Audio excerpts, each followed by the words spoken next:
La presente audiencia es en el legajo 11.095 al 2014, Salinas, Landaeta, Héctor Daniel, Cardoso, sobre el robo agravado. El tribunal está integrado por el doctor Mario Rodríguez Gómez, la doctora Florencia Martín y yo, Richard Trincheri. Esta audiencia estaba programada para las 10:45. No fue posible comenzar en horario por la incomparecencia de una de las partes, concretamente el Ministerio Público Fiscal. Ahora en la audiencia está presente, además del imputado Landaeta, su defensor, el doctor Bacaro, y el doctor Agustín García por la Fiscalía. Hasta donde sabemos, es una impugnación contra una decisión del Colegio de Jueces que ha sido, justamente cuestionada por el doctor Bacaro, así que, doctor, lo escuchamos.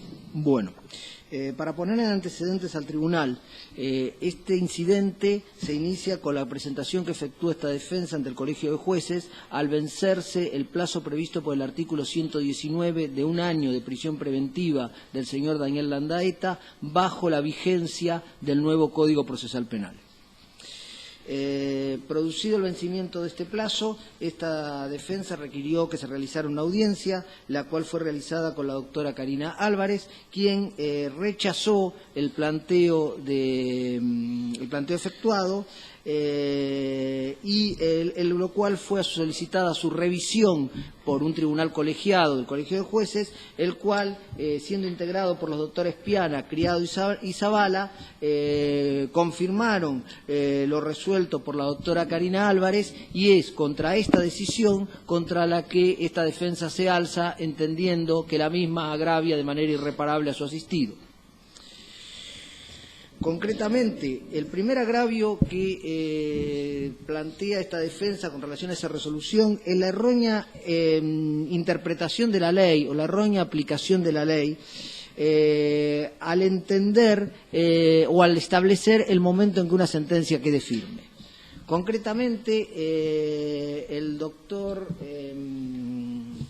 Zavala, al dar a conocer los fundamentos de la resolución tomada, dijo que la primera cuestión que debía analizar el tribunal antes de resolver el planteo del pedido de libertad era establecer el carácter procesal que a la fecha tenía Héctor Daniel Landaeta. Ya que si el carácter procesal de Landaeta fuera de prisión preventiva, de procesado con prisión preventiva, era viable revisar el tema de la aplicación del 119, y por el contrario, si se podía entender que la sentencia contra Daniel Landaeta se encontraba firme, obviamente no era de aplicación del artículo 119, ya que no estaría bajo el régimen de prisión preventiva. Iniciado este análisis, lo cual el propio tribunal aparte reconoció que no había sido introducido por las partes este planteo, o sea, la situación procesal de Landaeta no había sido introducida por el Ministerio Fiscal ni había sido introducida por esta defensa. Esta defensa actuaba en función de entender que estaba en prisión preventiva y la Fiscalía contestó en función de entender que estaba en prisión preventiva. Del audio se dice claramente, el doctor Zavala dice: la primera cuestión que corresponde analizar, más allá de las traídas a proceso por las partes, o sea que las partes no lo habían traído al proceso, es el carácter procesal que a la fecha tiene el señor Héctor Daniel Landaeta. Entrando a analizar la situación procesal del señor Héctor Daniel Landaeta a la fecha, el tribunal sostuvo que, habiéndose dictado una sentencia en base a un veredicto de un jurado popular, sumado a una cesura y redactada la sentencia, notificada la sentencia, revisada la sentencia ante el Tribunal de Impugnación y confirmada por el Tribunal de Impugnación, aun cuando estaba interpuesto una impugnación extraordinaria ante el Superior Tribunal de Justicia, la sentencia tenía carácter de sentencia firme. Concretamente, y siempre estoy así, cuando me remito acá me estoy remitiendo a la transcripción en definitiva del audio de la sentencia, dijo que en función de lo cual el señor Landaeta ya no reviste el carácter de procesado en prisión preventiva, sino que reviste el carácter de condenado. La condena está firme. Esto es una transcripción del audio de lo que dijo el doctor Zavala al sostener los fundamentos. Esta defensa entiende que es absolutamente erróneo esto, por los dos primeros agravios que plantea. El primero, porque hay una errónea aplicación de la ley. El artículo 87 del Código Procesal claramente nos dice que el proceso no termina con el doble conforme. El artículo 87, cuando habla de la duración máxima del proceso, dice: todo proceso se da una duración máxima de 3 años improrrogables, contado desde la apertura de la investigación. No se computarán a estos efectos el tiempo necesario para resolver el recurso extraordinario federal. Claramente, de la lectura de esto, está diciendo que el proceso llega hasta el recurso extraordinario federal. O sea, si dice que ese tiempo no se va a computar dentro de los 3 años, pero incluso ese tiempo para resolver el recurso extraordinario federal incluiría parte del proceso según lo que dice la ley. Por otro lado, no hay duda que hasta la resolución de la impugnación extraordinaria estamos dentro del plazo de los 3 años, por lo tanto, estamos dentro de la etapa del proceso. O sea, lo establece la ley. Es más, fíjense ustedes que si no se resolviera la impugnación extraordinaria en el plazo de 3 años, de acuerdo a lo que dice el artículo 87, debería dictarse el sobreseimiento. Claramente, el artículo 87 nos establece que, por lo menos hasta la resolución de la impugnación extraordinaria, que es la que actualmente se encuentra en trámite, la persona sigue siendo procesada con prisión preventiva. Ese es el primer error que comete el Tribunal de Jurado al pretender sostener que la sentencia de Daniel Landaeta está firme. Pero no solamente se aparta del derecho. Vayamos a la jurisprudencia, que es el segundo agravio que plantea esta defensa en su presentación. La Corte Interamericana, voy a empezar desde lo más abajo, alto, y voy a ir bajando después en los fallos hacia abajo. La Corte Interamericana de Derechos Humanos claramente ha establecido en el informe del caso 12.013 de 88/99 que el carácter firme lo adquieren las sentencias contra las cuales ya no procede ningún recurso ordinario o extraordinario. Claramente, la Corte Interamericana ha dicho, mientras haya recursos abiertos, no nos encontramos ante una sentencia firme. Bajemos un nivel, bajemos a la Corte Suprema de Justicia de la Nación. Por un ejemplo, en la causa Cantero Rolando Irineo, el 23 de diciembre del 2004, el doctor Eugenio Zaffaroni dice: cuando la condena ha sido recurrida en casación o se ha interpuesto recurso de queja por casación denegada, la firmeza del pronunciamiento tiene lugar una vez notificado personalmente al imputado del rechazo de esas impugnaciones. Es por ello que concluyo que, como no se había deducido el remedio federal, la sentencia condenatoria había pasado en autoridad de cosa juzgada 10 días después de la notificación personal al imputado del rechazo del recurso de queja por casación denegada. Obsérvense que este voto del doctor Zaffaroni incluso lleva más allá del recurso extraordinario federal. Dice que aún la queja por denegación de recurso mantendría abierto la vía impugnativa y mantendría la situación de procesado del imputado. Ahora, si nos referimos al caso específico del Tribunal Superior de la provincia de Neuquén, claramente nuestro Superior Tribunal de Justicia, en reiteradas ocasiones que se ha discutido justamente el famoso tema de si el recurso de queja mantenía o no el proceso abierto, el Tribunal Superior de Justicia de Neuquén ha resuelto reiteradas veces que la causa finaliza con el rechazo por parte del Superior Tribunal de Justicia del recurso extraordinario federal. O sea, si el Tribunal Superior de Justicia rechazaba el recurso extraordinario federal, ahí recién se consideraba que la sentencia estaba firme, quedando fuera el trámite del recurso de queja. Tenemos un montón de casos donde ha ocurrido eso.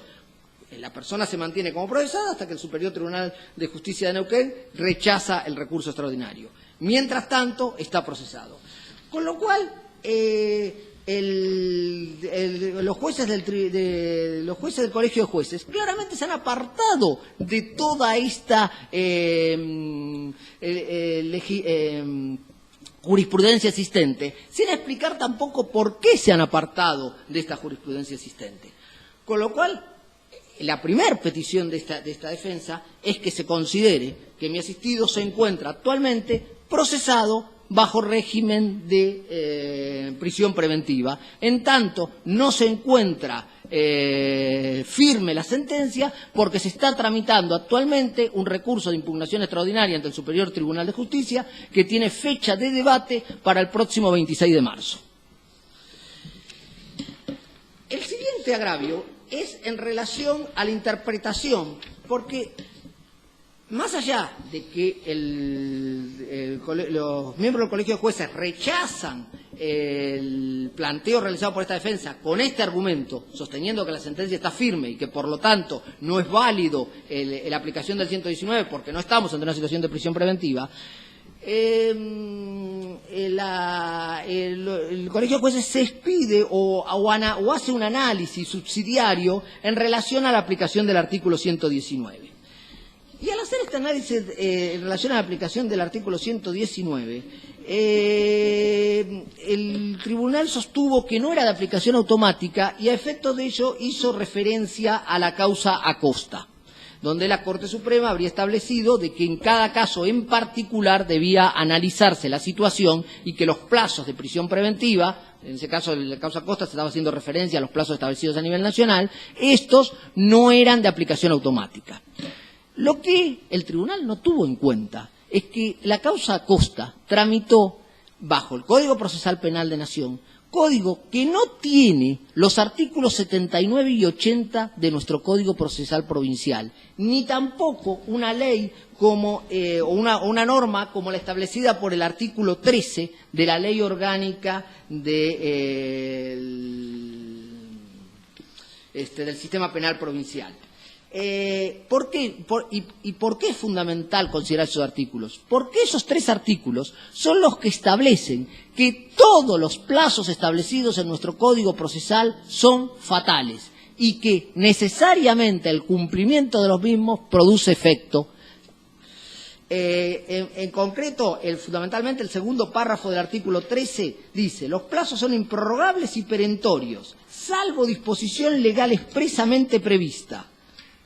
En el caso del artículo 119 no hay ninguna disposición legal que prevea que ese artículo sea prorrogable, excepto para el caso de las causas que hayan sido declaradas causas complejas. Como esta causa no ha sido declarada causa compleja, no nos encontramos ante esa situación, por lo tanto no resulta aplicable esa normativa. Y el artículo 79 de nuestro Código Procesal también resulta claro al establecer que los plazos legales y judiciales serán perentorios y vencerán a las 24 horas del último día señalado, provocando la caducidad de las instancias de la petición de las partes. O sea, no hay duda de que todo nuestro sistema de nuestro nuevo código establece plazos que necesariamente deben ser cumplidos y que su incumplimiento implica un apartamiento de la ley. Por lo tanto, entiendo que no es competencia de ningún tribunal, en definitiva, analizar algo más allá del cumplimiento del plazo. O sea, el cumplimiento del plazo del artículo 119 obliga al tribunal a disponer la suspensión de la prisión preventiva y de cambiarla por otro régimen más menos perjudicial para el imputado. De hecho, ha sido sostenido en fallos de este Tribunal de Impugnación, no recuerdo con qué integración exactamente, pero con otras integraciones, se ha sostenido que el plazo del artículo 119, decir que el plazo del artículo 119 no es de aplicación automática, es desconocer la letra del propio precepto. Eso, si no me confundo, está resuelto en la causa de Bellavista, me parece que es donde se expuso esto en la resolución. Por lo tanto, claramente, este tercer agravio es que el Colegio de Jueces, a través de su tribunal, hizo una valoración de la situación de mi asistido que fue más allá del simple hecho de establecer si se había cumplido o no el año de prisión preventiva. El cuarto agravio va porque también el tribunal sostuvo que el plazo de prisión preventiva que señala el 119 se tiene que computar, se debe realizar computando la totalidad de la prisión preventiva que cumplió el imputado a partir de la puesta en sanción en vigencia de este nuevo código. No podemos sumar las prisiones preventivas.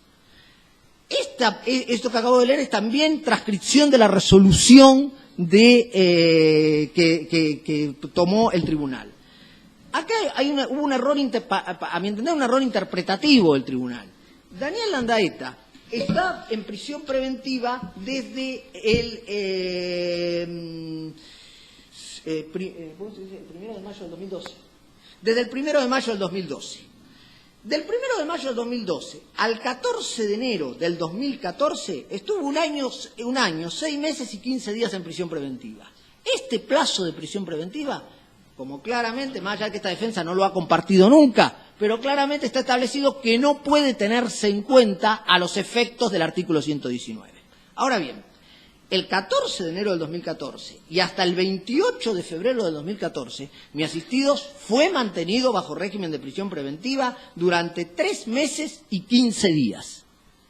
Y nuevamente fue detenido y puesto en prisión preventiva el 16 de mayo del 2014, situación en la que ha estado hasta la fecha. Del 16 de mayo del 2014 a la fecha han transcurrido 10 meses. Con lo que el tiempo total de prisión preventiva de mi asistido bajo el nuevo Código Procesal Penal es de 13 meses y 15 días, lo que claramente supera el año máximo que prevé el artículo 119. Por todo lo expuesto, solicito a este tribunal que, por un lado, reitero la primera solicitud en relación a un agravio, que establezca claramente cuándo una sentencia alcanza el carácter de sentencia firme, porque eso es lo que habilita la discusión posterior a la aplicación del artículo 119. Y en segundo lugar, que haga lugar a la aplicación del artículo 119, disponiendo en forma inmediata que se cambie la medida cautelar de prisión preventiva existente sobre mi asistido por una medida de menor intensidad. Nada más. Muy bien, señor. Doctor García. Sí, gracias, señor presidente. Muy bien. Más allá de que no se hizo referencia expresa en esta exposición oral a la admisibilidad del recurso, entiendo que la misma de bien impugnable en razón de estar justamente cuestionándose la situación de prisión preventiva o el encarcelamiento que viene padeciendo Landaeta. Específicamente respecto del primer agravio, se hace, en el primer agravio por un lado se dice cuál sería la situación procesal de Landaeta, se hace una referencia para eso a una interpretación específica del artículo 87 en cuanto al plazo máximo de duración del proceso, y se cuestiona por allí ya, y se enlaza con el segundo agravio, lo que es, se dice firmeza de la sentencia. En primer término, voy a manifestar, no se comparte la interpretación que se realiza en cuanto al artículo 87, ya que claro, el artículo cuando dice que no se computará a los efectos de esos 3 años que señala, el término, o sea, la parte del recurso extraordinario federal. Es decir, no tenemos por qué decir que hasta el día de la resolución se computa, no, todo ese trámite posterior que conlleva, eso ya el código no lo considera. Pero entiendo que lo importante acá, que es lo que señaló el Colegio de Jueces, y que más allá de la crítica que se realiza en cuanto a la interpretación de normas y de jurisprudencia, entiendo que es claro cuando señalan que existió una revisión de la sentencia, en este caso, por un tribunal de impugnación que hizo una revisión integral de la misma. Y eso, lo que ha entendido el Colegio de Jueces, entiendo que es correcto, satisface el doble conforme que exige la Corte Interamericana, nuestros pactos internacionales que han sido incorporados a la Constitución, y eso es lo que ha tenido en cuenta para resolver la situación de Landaeta, de que ha existido ya la aplicación del doble conforme a sus respectos. Que a partir de ahora lo que vienen son instancias extraordinarias, tanto a nivel provincial ante el Tribunal Superior de Justicia, como así también ante eventualmente la Corte Suprema. Pero sí lo que debe tenerse en cuenta es que, conforme a este nuevo diseño que tenemos con el nuevo Código Procesal Penal, el doble conforme se satisface con la revisión integral que realice este Tribunal de Impugnación. De allí es que entiendo que la interpretación que se realiza por el ACUO es correcta en este sentido.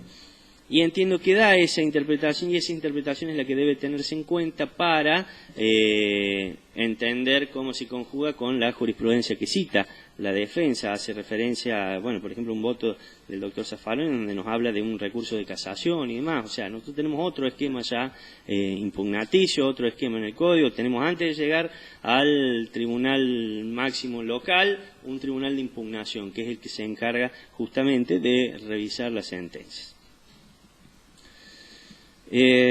Finalmente, en lo que hace el tercer y cuarto agravio, el tercer agravio es, es interpretación de lo que es el artículo 119, de que le dijeron, el colegio de jueces dijo que no es de una aplicación automática, que hay que analizar. Miren, lo cierto es que, más allá de la interpretación, que ha sido una cuestión que ha estado muy en boga en estos últimos días, con por allí pronunciamientos disímiles entre lo que ha sido en algunos casos el Tribunal de Impugnación, otro en colegios de jueces. Primero que son todos casos distintos y bueno, creo que no se puede aplicar un mismo criterio sin analizar las particularidades de cada caso en particular. Este caso en particular ya cuenta, como dijimos, una sentencia de un tribunal de impugnación que respecto al señor Landaeta ha confirmado la sentencia y el veredicto del jurado. En eso ya creo que es distinto a los otros casos citados del tribunal de impugnación, por cuanto en los mismos había un veredicto de culpabilidad, pero aún restaba realizarse subura y demás. Por esa razón entiendo que más allá de los argumentos que se ponen en el plasmado, es cierto, no es una cuestión automática que se tienen que analizar distintas cuestiones. Y yo no sé si la Corte hubiera cambiado el criterio que expuso en el caso Acosta si hubiera tenido los artículos 79 y 80 de nuestro código. No sé qué hubiera resuelto. De todos modos, la Corte en ese caso tuvo en cuenta estándares constitucionales para determinar si había razonabilidad o no en esa duración de esa prisión preventiva, que estamos hablando de una prisión preventiva que duraba 8 años. Con lo cual, señalo, cada caso es distinto al que se plantea acá. Y finalmente, si la defensa señala cuáles son los términos en los que el señor Landaeta estuvo privado de su libertad. Este es un caso que viene del sistema anterior. Lo cierto es que con la entrada en vigencia, o ya ha entrado en vigencia este nuevo código, y luego de un derrotero de impugnaciones que fue presentando la defensa, el señor Landaeta había recuperado la libertad en los primeros meses del año 2014, afrontó el juicio por jurado en libertad, y luego de que se dictara un veredicto de culpabilidad a su respecto es que se ordena una nueva detención y prisión preventiva. Que esto es lo que ocurre, como bien lo señaló la defensa, el 16 de mayo del 2014. Con lo cual entiendo que no corresponde tampoco hacer una cuenta de decir, bueno, tomo 2 meses de acá, 1 y medio y sumar. O sea, es esta la prisión preventiva que debe computarse, y si fuera así tampoco se encuentra vencido el término de 1 año. En definitiva, entiendo que la decisión adoptada por el Colegio de Jueces, en esa ocasión integrado por los doctores Zavala, Piana y Criado, es ajustada a derecho. En este caso se ha verificado el doble conforme, con lo cual entiendo que no puede prosperar la queja y el recurso interpuesto por la defensa. Gracias. Bien. Doctor Bacaro, ¿quiere decir algo? Sí, quiero hacer 2 puntualizaciones nada más. Una, que esta causa todavía no está en trámite del recurso extraordinario federal, sino que está en trámite del recurso de impugnación extraordinaria. Por ende, estamos todavía dentro del plazo, o sea, no se ha resuelto ni siquiera el recurso de impugnación extraordinaria. Eso en relación a hasta dónde se debe extender el estado de procesal. Y por otro lado, que la Corte Interamericana de Derechos Humanos no estableció como parámetro para sentencia firme que se hubiera cumplido el doble conforme, sino que lo que establece como parámetro para sentencia firme es el agotamiento de todos los recursos ordinarios o extraordinarios. Nada más. Bueno.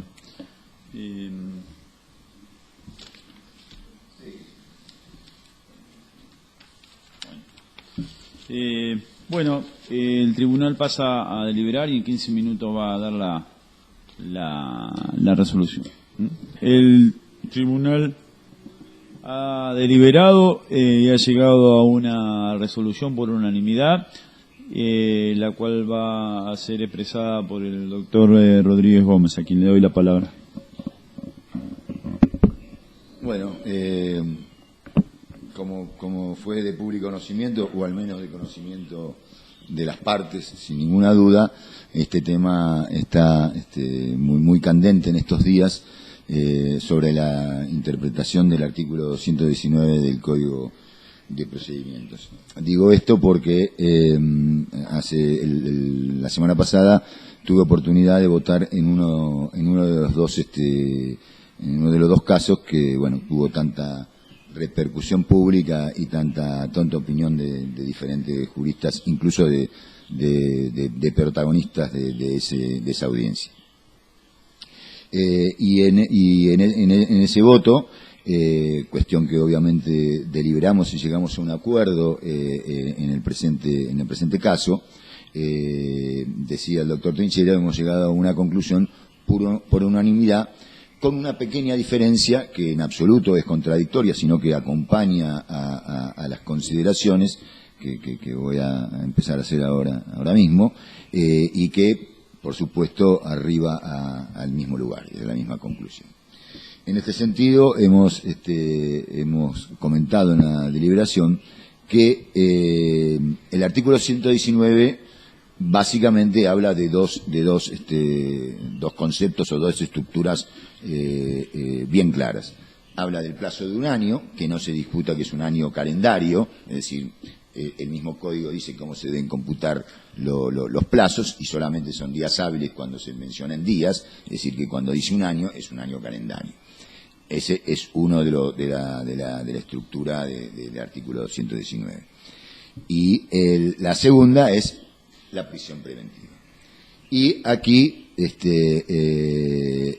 donde el impugnante, donde el señor defensor ata, como refirió la doctora Martini en la deliberación, ata el concepto de prisión preventiva al concepto, a la definición de firmeza de la sentencia. En la misma impugnación, referida por el doctor Vaccaro, hace diferentes interpretaciones de cuando una sentencia penal adquiere firmeza, es decir, hasta que se presenta el recurso de queja o el voto de la Corte Suprema de Justicia de la Nación del recientemente jubilado juez Zaffaroni, que acaba de renunciar recientemente. Es decir, que está claramente haciendo referencia a que el concepto de firmeza de sentencia penal tiene infinidad de interpretaciones. Hasta se puede llegar válidamente a sostener que la sentencia penal jamás adquiere firmeza, porque siempre existiría la posibilidad del recurso de revisión, situación que no ocurre en otros fueros, en otras materias de derecho. Podría, por ejemplo, decirse entonces que la sentencia penal jamás adquiere firmeza, y este podría ser un argumento absolutamente válido y sostenido, por supuesto, desde el punto de vista de la lógica, del sentido común y del derecho, ante la posibilidad de un recurso de revisión. Es decir, que la condena siempre se cumpliría y se agotaría, la condena de prisión, por supuesto, en prisión preventiva. Entonces, en esta deliberación y en la anterior que tuve que intervenir, y así lo manifesté en el voto, nosotros relacionamos, estudiamos y atamos el concepto de prisión preventiva al bien jurídico o al bien jurídico, al principio, a la garantía constitucional que afecta a la prisión preventiva, que lesiona la prisión preventiva. Y por eso varios comentarios, libros y artículos se han escrito en relación a la prisión preventiva. Es decir, la prisión preventiva afecta directamente la presunción de inocencia. Por eso hay tantos requisitos para dictarla, y obviamente un montón de fundamentos para no hacer lugar, es decir, para denegar la posibilidad de prisión preventiva y que es de última ratio y demás. ¿Por qué? Porque está afectando ni más ni menos a la presunción de inocencia. Entonces, sobre este concepto de prisión preventiva y no de firmeza de la sentencia, es que este tribunal va a resolver esta incidencia y va a definir los alcances del artículo 119. En consecuencia, vamos a ir fuimos a donde mejor está definida la presunción de inocencia, y es que es la Convención Americana 8.2, donde refiere que una persona se presume inocente hasta que es legalmente declarada culpable. La interpretación que hace el doctor Trincheri a legalmente declarada culpable, es decir, un veredicto de un tribunal popular, como es el caso del señor Landaeta, que declara culpable a un imputado, a un enjuiciado, justamente ahí termina la presunción de inocencia porque es legalmente declarado culpable. Incluso antes que finalice el juicio, porque ya no puede ser declarado no culpable, incluso con anterioridad a la cesura. Esta es una interpretación